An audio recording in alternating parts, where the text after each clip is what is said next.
Lei sostiene che la politica americana e la politica europea sta perdendo la moralità. Ci dia un esempio. This has been going on for some time. You know, through various things. I mean, we've seen it over the passage of history.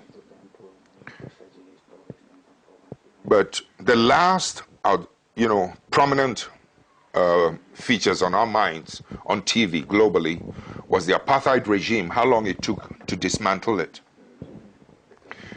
The other one that the world was hoping that we would be dismantled so that we can have some peace was also the problem between the Israelis and the Palestinians. We didn't see it. We saw apartheid dismantled, but not the Palestinian-Israeli issue. Let me cut a long story short. The point is that the world, us children, were throwing stones against helicopter using missiles, etc.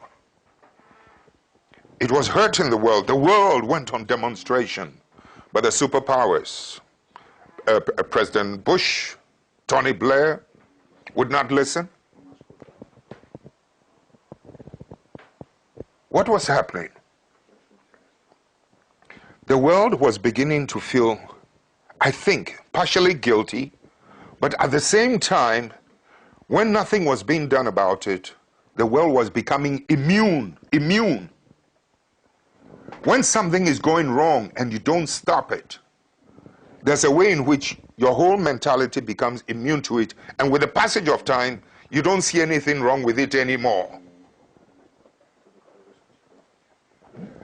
To the point where even Israeli pilots, fighter pilots, and their general refused to obey orders to pump,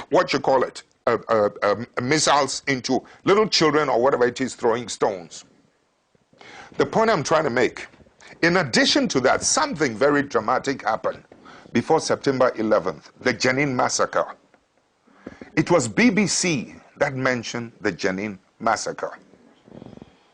The Secretary General tried to put a team together to go and investigate the BBC claim about the Jenin massacre. Lo and behold, when they arrived, the Israeli authorities said, no, you cannot inspect it. This was a real shock to the world. If you're innocent of a Jenin massacre, why do you prevent them from coming to inspect it? If you prevent them from inspecting it, you will give the world the impression that there is a Jenin massacre. I don't know what happened after that, but for us in the world, it was a real shock. Let's put that aside.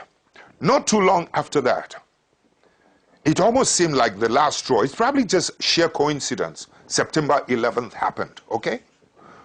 Let's put that aside. It was a painful thing. Nobody liked it. Nobody wants it, etc. But the interesting thing is that America took up the fight against terrorism, which is good. But what America, Britain, and some of you living here do not know is that we in Africa have been living under regimes of terrorism for decades. My brother, when you're talking about immorality, when they were looking for a solution to deal with terrorism, I believe Saddam Hussein, Afghanistan, etc. were some of their targets. They moved in there, ready to pounce on them. Quite frankly, I think if they had held Iraq under siege for 1 month, 1.5, 2 months, the regime would have collapsed and they would have had it their way. The world was going on demonstration, but I think America and Tony Blair's government refused to give it time. In other words, you could have done it without unnecessary violence. The point I'm trying to make is that I think the whole agenda was to demonstrate the new global order to the world. So instead of waiting and pushing them out, they had to move in with force to demonstrate that this is the new force, this is the new global order of the world. By virtue of that action, Mr. Interviewer, by virtue of that action, you better listen to me carefully.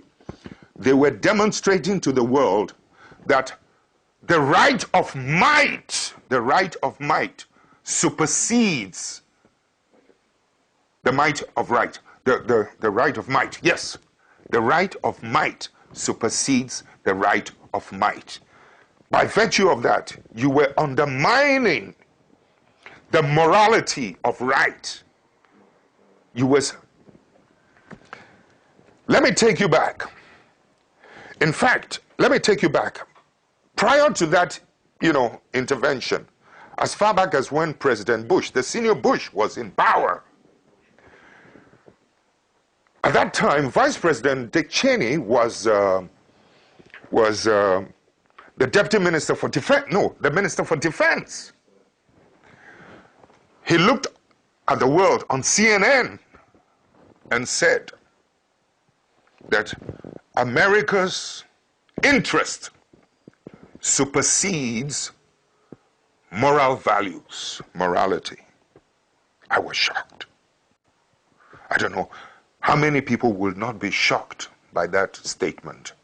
We will make our enemies fear us, and we will make our allies and our friends respect us. But to say that America's interest supersedes morality, I think is the most painful thing, you can say. I mean, I want to look for stronger words, but the point I'm trying to make is that by virtue of making that statement, you were undermining human morality, because civilization has evolved on morality. Civilization has evolved on morality. And for a superpower to be so arrogant, if I may use that word, pardon me, but the point is, that's the reality, to say that the interest of my power supersedes morality. American citizens believe in morality. It's extremely important. Every nation, people everywhere believe in the value of morality. People are elected into office because of the value of morality. Okay?